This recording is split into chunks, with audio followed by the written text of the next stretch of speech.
Assalamualaikum warahmatullahi wabarakatuh. Sebelumnya perkenalkan, nama saya Agung Andi Saputro dengan NIM 33030210118. Baik, di sini saya akan sedikit menjelaskan tentang struktur pemerintah daerah di Indonesia. Yang pertama, mengenai definisi pemerintah daerah di Indonesia, yang mana dalam makalah dijelaskan sebagai berikut. Secara istilah, pemerintah atau dalam bahasa Inggris adalah government. Jadi pemerintah adalah lembaga atau badan publik yang mempunyai atau melakukan upaya untuk mencapai tujuan negara. Sedangkan pemerintah daerah, menurut Undang-Undang Nomor 23 Tahun 2014 tentang pemerintah daerah, dijelaskan bahwa pemerintah daerah adalah penyelenggara urusan pemerintah oleh pemerintah daerah dan Dewan Perwakilan Rakyat daerah menurut asas otonomi dan tugas pembantu dengan prinsip otonomi seluas-luasnya dalam sistem dan prinsip Negara Kesatuan Republik Indonesia sebagaimana dimaksud dalam Undang-Undang Dasar Negara Republik Indonesia tahun 1945. Yang kedua, mengenai struktur pemerintah daerah berdasarkan Undang-Undang Nomor 23 Tahun 2014 ada beberapa prinsip, yaitu demokrasi, peran serta masyarakat, pemerataan dan keadilan, serta memperhatikan potensi dan keanekaragaman daerah terabaikan.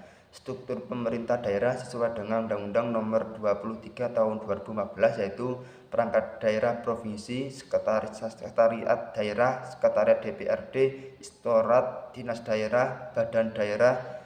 Yang kedua, perangkat daerah kabupaten atau kota, sekretariat daerah, sekretariat DPRD, inspektorat dinas, badan, kecamatan.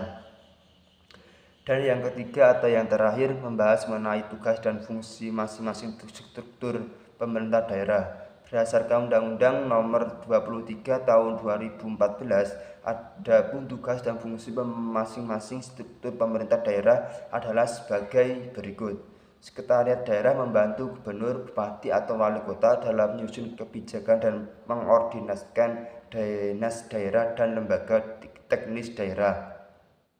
Yang kedua, sekretariat DPRD. Sekretariat DPRD adalah mendukung fungsi legislasi, fungsi anggaran, dan fungsi pengawasan. DPRD hanya memfasilitasi dan membantu DPRD dalam menjalankan fungsi tersebut. Yang ketiga, inspektorat hubungan dalam audit, review, evaluasi, pemantauan, dan pembimbingan teknis dalam pengelolaan APBD provinsi, yaitu sejak tahap perencanaan, pelaksanaan, pemantauan, dan evaluasi atas pelaksanaan sampai dengan pertanggungjawaban pelaksanaan.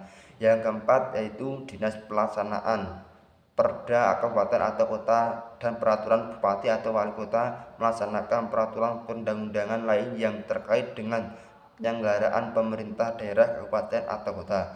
Dinas dapat divariasi dalam 3 tipe, yaitu tipe A, dibantu untuk mewadahi pemerintahan yang menjadi kewenangan daerah dengan beban kerja yang benar. Tipe B, dibentuk mewadahi pemerintah yang menjadi kewenangan daerah dengan beban kerja yang sedang. Tipe C, dibentuk untuk mewadahi urusan pemerintahan yang menjadi kewenangan daerah dengan beban kerja kecil. Yang kelima itu atau yang terakhir, pada melaksanakan fungsi pengunjungan urusan pemerintah yang menjadi kewenangan daerah. Mungkin sekian yang dapat saya sampaikan. Apabila ada kekurangan atau tutur kata yang kurang baik, saya mohon maaf sebesar-besarnya. Saya akhiri. Wassalamualaikum warahmatullahi wabarakatuh.